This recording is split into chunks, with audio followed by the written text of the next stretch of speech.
Welcome to the Brand and Market Podcast, where branding clarity meets marketing strategy. I'm your host, Allie Haney, founder of Brand and Market, a boutique agency dedicated to helping small businesses craft intentional brands and effective marketing plans. Each week, I share practical tips and insights to help you, especially those of you in real estate-related industries, build a standout brand to attract your brand's biggest fans. Let's dive in.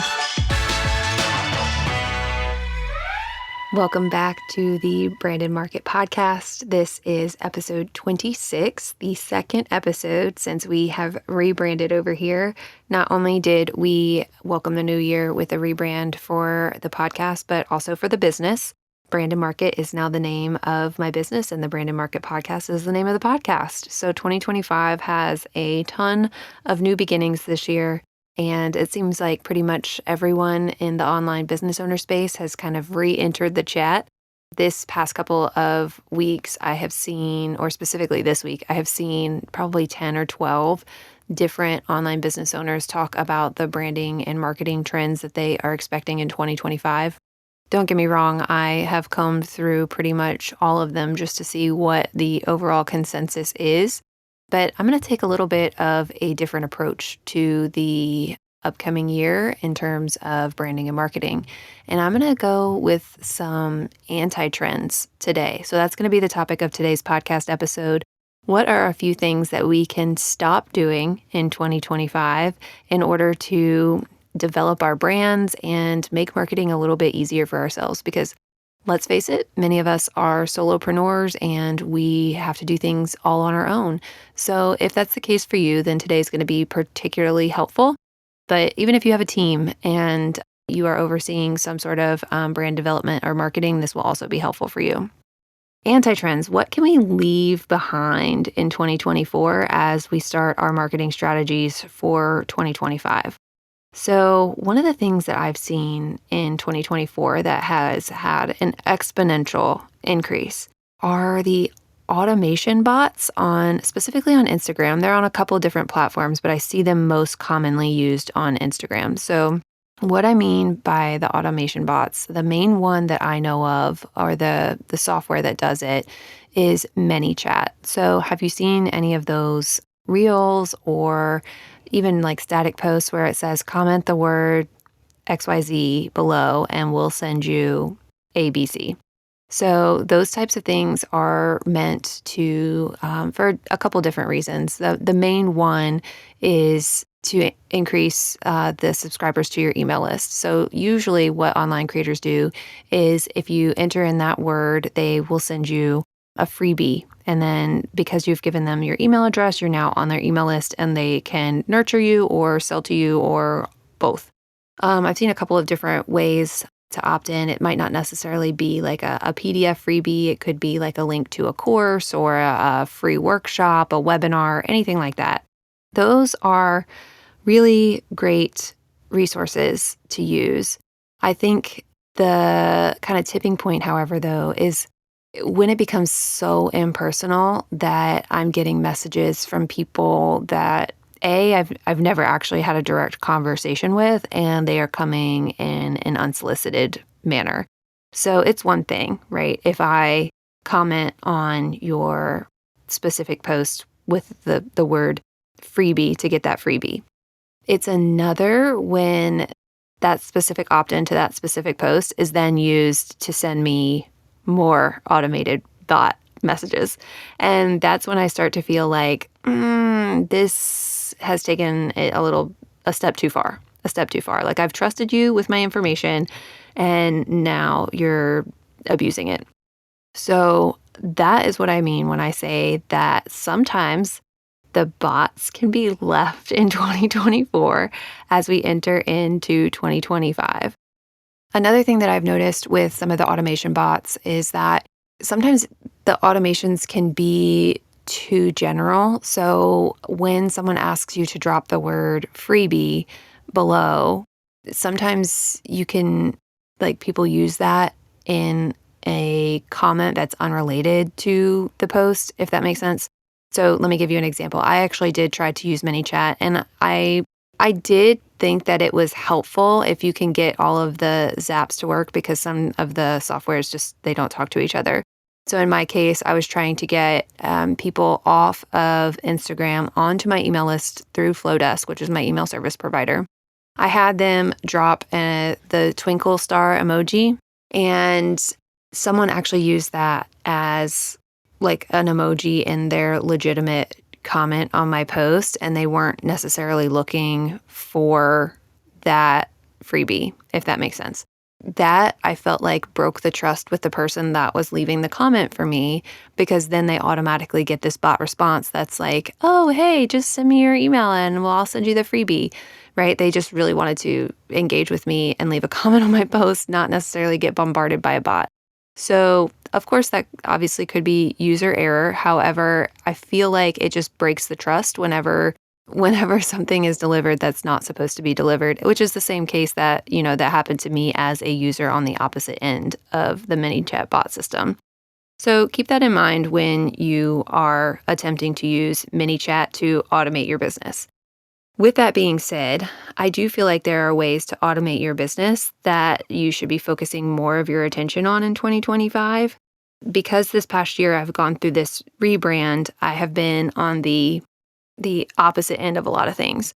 I'm usually the service provider and not the service receiver. However, this year I was very largely the service receiver through, my technical brand redesign, my SEO. I took a marketing course from another fractional CMO. So I was on the opposite side of what I usually am. I saw a lot of people's systems.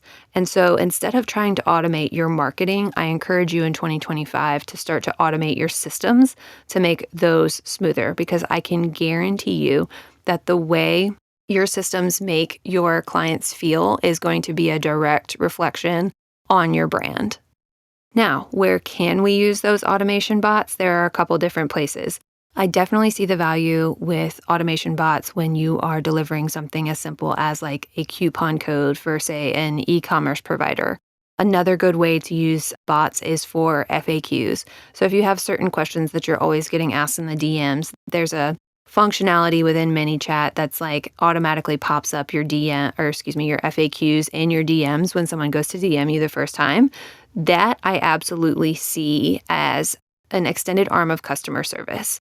However, that's a little bit different than using the bots to do your marketing for you. Don't hear what I'm not saying, though. I'm not saying that bots are terrible and bad. I just want to make sure that when you're using them, they are building your brand and not detracting from your brand. Okay, so that's the first one that I wanted to, the first anti-trend is watch the automations, everyone. Make sure they are doing your brand a favor and not hurting your brand.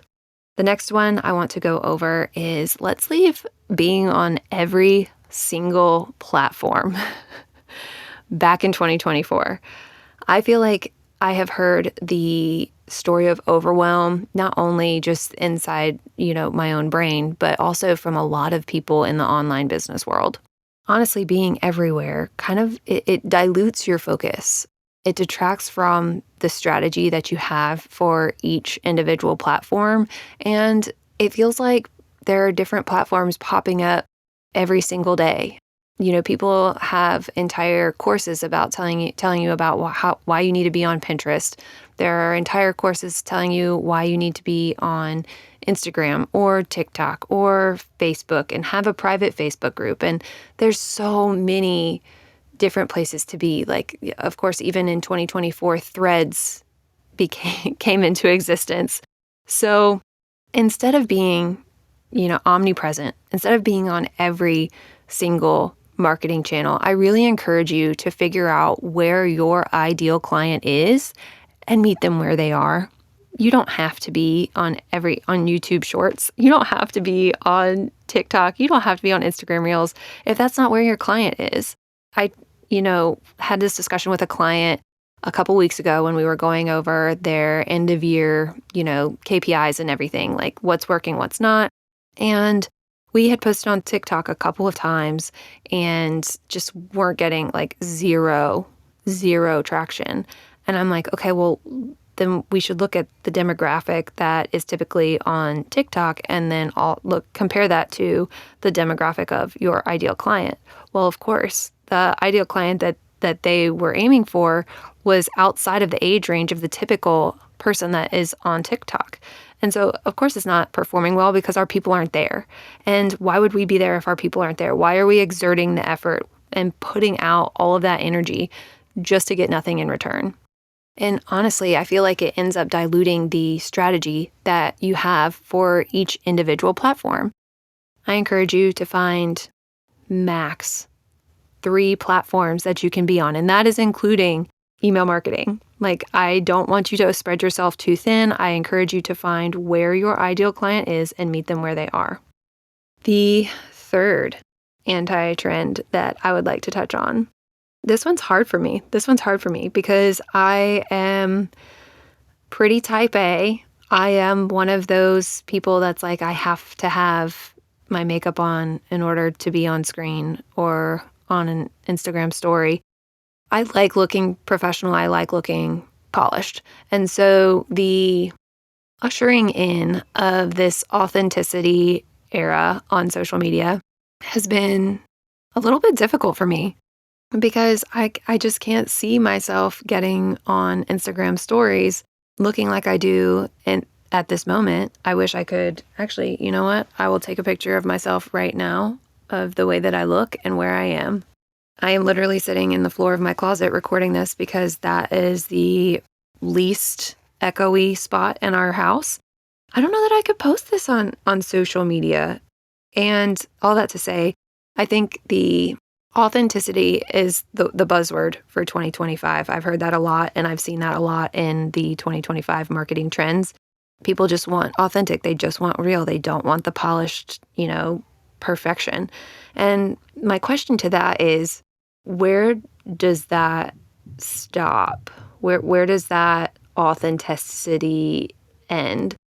I want to know where authenticity and professionalism coexist, because I do think there's something to be said about showing up in a professional way. I totally understand having that personal brand that is lived in, that is comfortable, that is approachable. At what point do we stop showing up at in our pajamas? I'm just, ideating out loud that there has got to be a place where authenticity is still, showing that I'm a trusted service provider for my clients. So let's all agree as we go into 2025 to still show up and show that we are professionals while still being approachable. I think there is a happy place where that can coexist, but 2025 is going to be the year where I figure out where that is for me. Anti-trend number 4. This one kind of goes back to the AI of the automation of it all. So I think 2024 was the year that we all really started to utilize AI, at least for the most part for the online business owners. Content creation, I feel like, has grown at an exponential rate. And we have relied on AI to repurpose, to recycle, to brainstorm. However, I think that with all of that influx of content creation as consumers, we've gotten really good at figuring out what is AI and what is a human voice. Now, with that being said, I think there is a way that AI can be used so that it sounds very much like you, but there are some dead giveaways that AI was used and only AI was used. Like the use of the rocket emoji has somehow become the dead giveaway that AI has been used, or repetitive phrasing like engage or enhance, or these same words that were used over and over and over again. Now, even if it's subconscious, I do believe that consumers can really differentiate when it is something that was spit out by AI versus something that might have started with AI and then was taken into that brand's voice or that person's voice. I would really love to see, as we go into 2025, a lot of people using AI as a starting point and then building upon that brainstorm that you have created with AI. In fact, I used AI to start to brainstorm this episode and the talking points that I wanted to say, but I had the talking point. First, I had the idea of the episode first. And then after that, I had specific talking points, but I wanted AI to start to help me build out and figure out where I could fit in specific stories, like that story about the star emoji that I did in point number 1 with the automation bots. So I added my own personal touch. I added something that AI couldn't have to make it more relatable and more applicable to my brand. Building a brand boils down to being liked, known, and ultimately trusted by your clients and customers. But let's first focus on being known. Have you heard the statistic about how a potential customer needs to encounter a brand 7 or more times before purchasing from them? Now, let me ask you this. What if a potential customer has encountered your brand 7 times, but doesn't realize it's the same brand? That means you've been putting in a whole lot of work into marketing your business, but the brand isn't consistent enough to land the sale because they don't know it's you. Consistency while building a brand is so important to top-line sales. In fact, it could increase them by 33%. Yes, you could be missing out on a third of your sales because people don't know your business is your business. Fix all of this confusion by creating a consistent and cohesive brand across all client touchpoints using the Brand Strategy Framework mini course. This is where we'll walk through all the foundations of a solid brand, then audit your existing brand to finally implement the changes that need to be made in order to get you the brand you want and deserve. This DIY style course is perfect for the entrepreneur who's working on a budget but knows that something within their business doesn't quite hit right. Head to the Brand Strategy Framework course link in the show notes to take the next step in your brand's journey. Okay, let's see. Anti-trend number 5. Ooh, this is a little bit of a touchy one. Okay. What I would love to see go out with 2024 is the false scarcity marketing tactic. So I'm going to start with my own personal experience in the wedding industry. I have seen the false scarcity tactic used quite a bit there. My business started out as a wedding photography business, and with wedding photographers, our inventory, so to speak, are the dates that we can work. There's a finite amount of dates that we can book every year because we can only work one wedding a day, unless there's a team, but that's a different story. So I would see photographers post, only 5 dates left for 2025. Get here, get your date booked now. But in reality, they had 15 dates left for 2025, but they wanted to make it seem like there was a higher amount of scarcity for their time. And overall, that tactic has never sat well with me.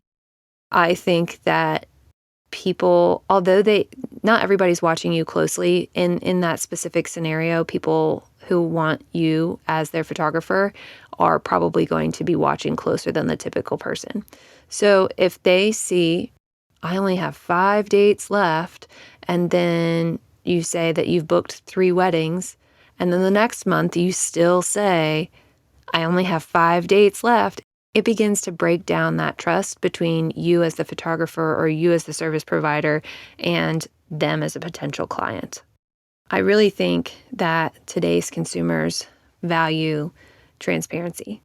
So if you have 5 spots left for your service offering for this year, that's fine to say that, but don't continuously use that as a way to propel people to book, because overall, people don't make decisions well when they're put on the spot and making decisions out of fear-based decisions.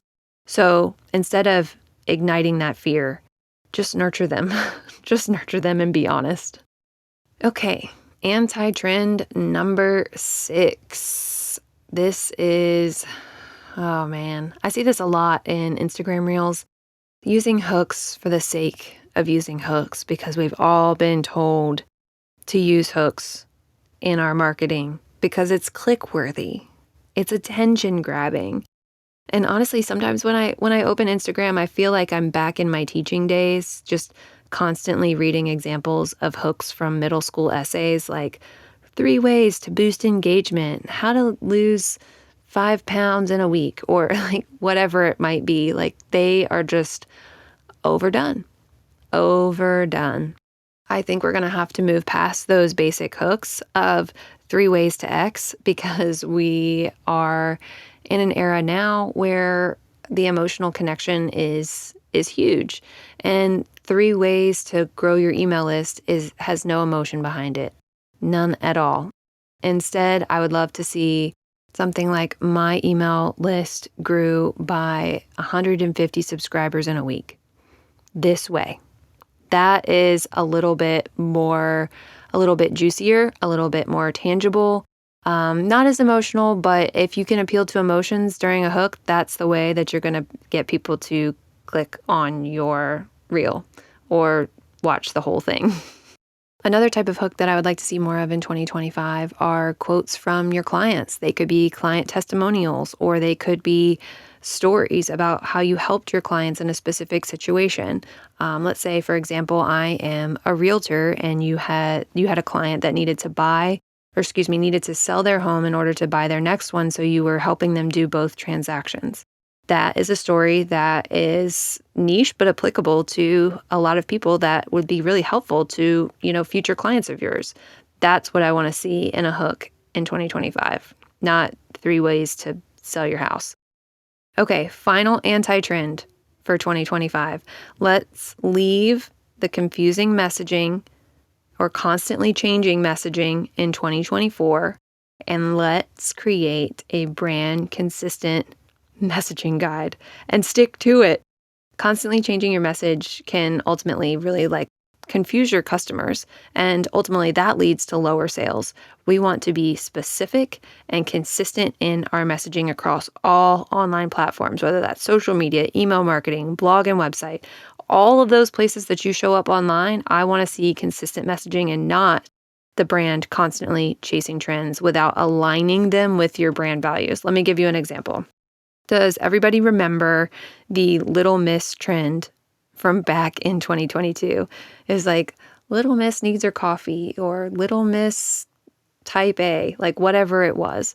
Little Miss was originally a kid series with brightly colored circular cartoon characters, and everyone was hopping on that trend. They were saying they were Little Miss this or Little Miss that, but it didn't fit some of the brands that were using it. If you're a luxury real estate agent, you're likely not working with clients who would know or appreciate or understand that Little Miss trend. The messaging was just inconsistent for the sake of keeping up with the trend. It takes me back to very early Instagram Reel days when everyone was dancing on Instagram Reels or pointing at texts like they were clocks ticking around the face of a clock. It wasn't on brand for me back then, still isn't now. But because I thought that's what I had to do in order to keep up with the social media trends, that's what I did. And I remember I was vividly, I had launched an online course in August and I was due September with our second child. And I remember being so pregnant in the heat of summer in a tank top with my big belly. And I was pointing in my office at different pieces of text that would be on the screen. And I just remember thinking this feels so wrong. It just didn't feel like it was me or that it was helpful. And surprise, surprise, it did not push my sales at all. But because I thought I had to be there, I tried to be there. I tried to make that trend fit my brand, or rather my brand fit that trend. And it was not working at all. I encourage you to consistently take that trend that you're thinking about doing and look at it next to your brand values. Look at it next to your brand's mission. Look at it next to your brand's messaging guide. And if it doesn't fit, don't try to make it fit. Just let it pass. You have my permission. Just let it pass.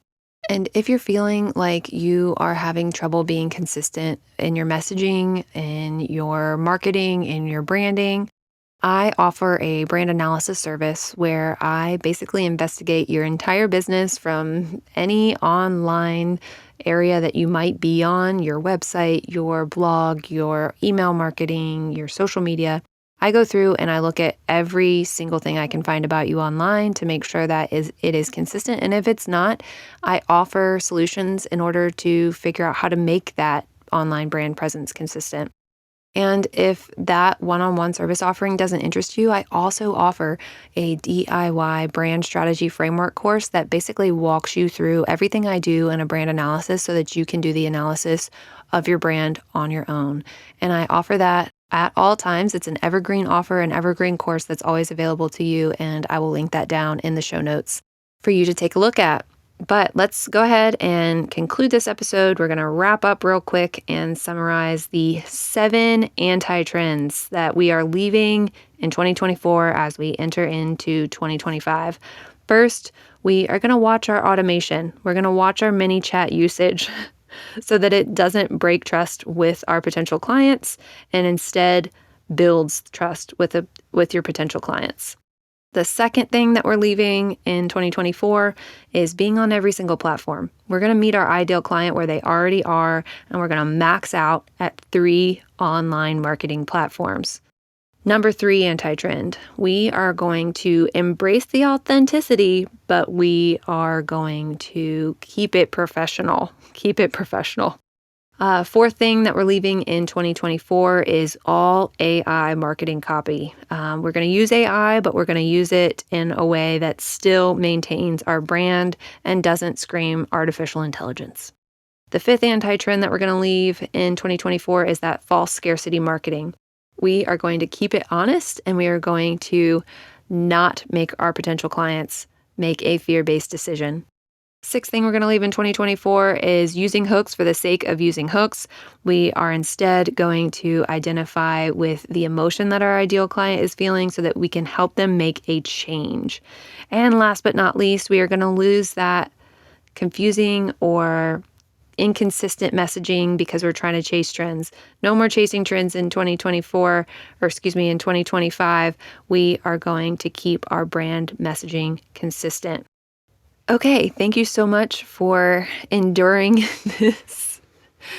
this anti-trend episode. I hope it gives you a little bit of an alternative look to all those marketing trends that you have been bombarded with the last couple weeks. Looking forward to catching up with you next week. Until then, here's to clarity, intention, and knowledge in your brand and your market. You just completed another episode of the Brand and Market Podcast. If you found this helpful, please rate, review, and subscribe to help others find this show and so that you never miss an episode. Don't forget to take a look at the show notes for all the resources mentioned today. See you next Wednesday, and as always, I'm here cheering you on as you build your dream brand and business.